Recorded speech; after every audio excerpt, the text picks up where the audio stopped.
Si has llegado aquí porque hateas a muerte a mi casa, déjame decirte que este no es tu vídeo. Si ni aunque la supervivencia de la especie dependiera de que tú te quitases un poquito de odio hacia este personaje, te aseguro que este vídeo no es para ti. Porque este vídeo es un homenaje a lo maravilloso que es este personaje. Bienvenidos a un lo mejor y lo peor de sección en la que analizo aspectos positivos y negativos de la personalidad o psicopatología de distintos personajes de la cultura freak.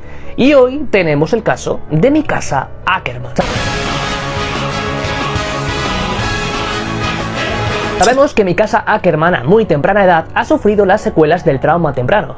Ver morir a sus padres frente a ella siendo una niña y sin la capacidad para hacer frente a dicha amenaza es algo que deja unas secuelas psicológicas en su posterior desarrollo. Tenemos que ser conscientes que a esa edad no tenemos ningún tipo de recursos con los que seguramente después como adultos tendremos a nuestro alcance. Entre ellos la expresión emocional.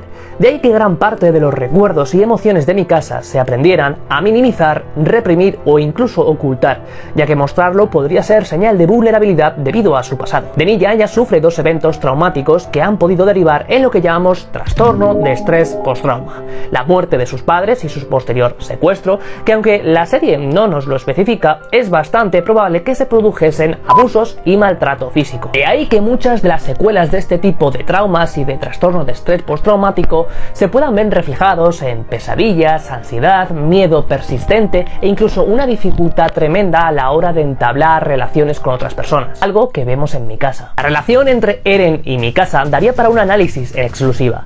Sabemos que son muchas las implicaciones del por qué Mikasa protege a Eren pase lo que pase.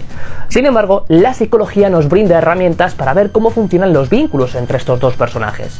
Venimos de un momento, de un pasado en el que Mikasa ha visto morir a sus padres, ha sido secuestrada y seguramente, como te decía, ha estado sometida a distintos abusos. En esos momentos un gesto de cariño por parte de Eren, como es colocarle y regalarle la bufanda, cobra una especial importancia en su desarrollo posterior.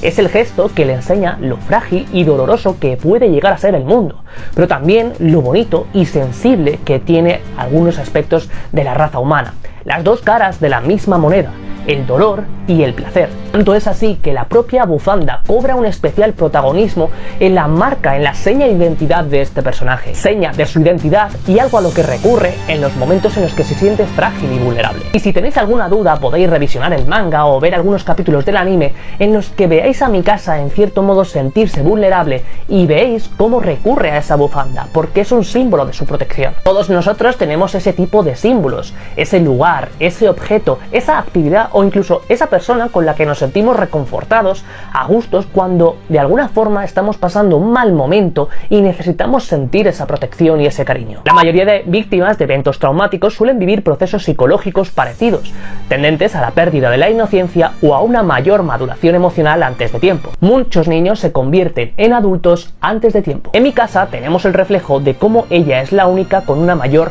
templanza, autocontrol o inexpresividad afectiva. Al contrario que otros personajes y niños de su edad, Mikasa no tiene momentos donde se ría, juegue o disfrute como otros. Al contrario, adopta una actitud estoica e inexpresiva emocionalmente, posiblemente porque haya interiorizado lo peligroso que es expresar sus emociones en un mundo tan hostil. De ahí que todo esto lo relacionemos con uno de sus mayores miedos, el miedo al abandono. Las pérdidas en edades tempranas nos hacen conectar con uno de nuestros mayores miedos, el miedo al abandono, una constante en Attack on Titan. Las personas con este tipo de miedo tienen mucha dificultad a la hora de iniciar nuevas relaciones. Es por ese motivo por el que les cuesta tanto expresar abiertamente lo que siente hacia Eren o hacia cualquier personaje con el que tenga un mínimo de cariño. De hecho, en el fondo de muchas personas que tienen esa dificultad para entablar relaciones está ese miedo al abandono, la posibilidad de que me puedan abandonar. De ahí que muchos niños y niñas necesiten desarrollar lo que decimos siempre, estrategias de control. Por ese motivo, Mikasa puede ser tan buena en su rol como soldado.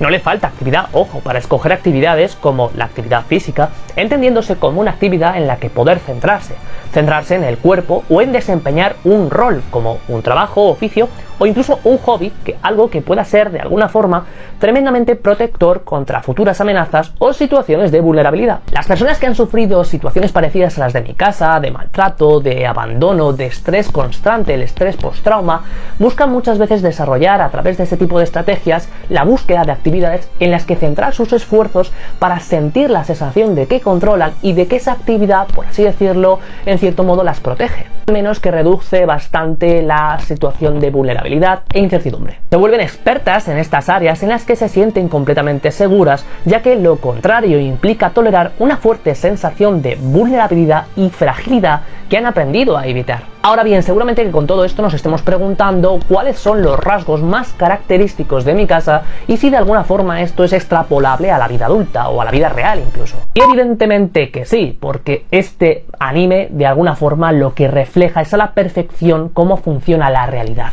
La determinación, por ejemplo, es un rasgo característico de mi casa. Sabemos que es una persona tremendamente servicial con el cuerpo de exploración.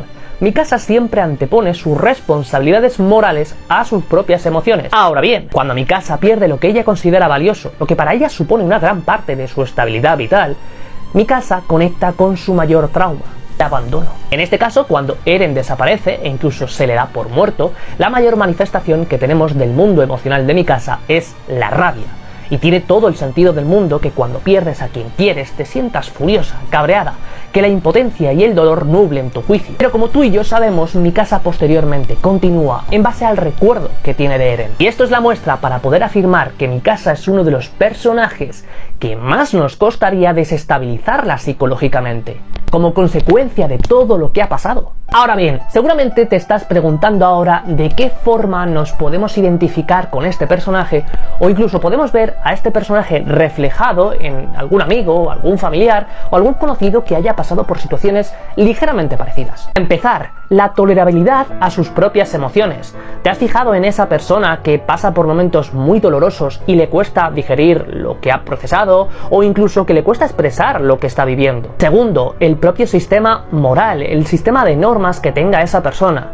Muchas personas se debaten en peleas constantes consigo mismos por hacer lo correcto, aunque eso sea lo malo para un amigo, para su pareja, para su familia, y anteponen sus propias necesidades a las de estas personas. Por último, la superación del trauma o de esos eventos traumáticos implica el desarrollo de estrategias psicológicas que, como hemos comentado, están enfocadas a sentir el control, a buscar el control, y aunque aparentemente podamos ver cómo estas personas están bien psicológicamente, debajo de esa máscara esconden una dualidad que les cuesta sostener. Y en mi opinión personal, como te decía antes, para mí mi casa es de los mejores personajes a nivel psicológico femeninos en el mundo del manga y del anime. No entiendo mucho del hate que ha tenido este personaje por considerarlo muy plano, pero creo que las personas que se centran en lo plana que es mi casa emocionalmente no van más allá de la superficie y no ven el amplio abanico emocional que esconde este personaje. Y hasta aquí el vídeo de hoy, espero que este análisis os haya gustado. La verdad tenía muchas ganas de volver a hacer análisis de Attack on Titan ahora que vuelve a salir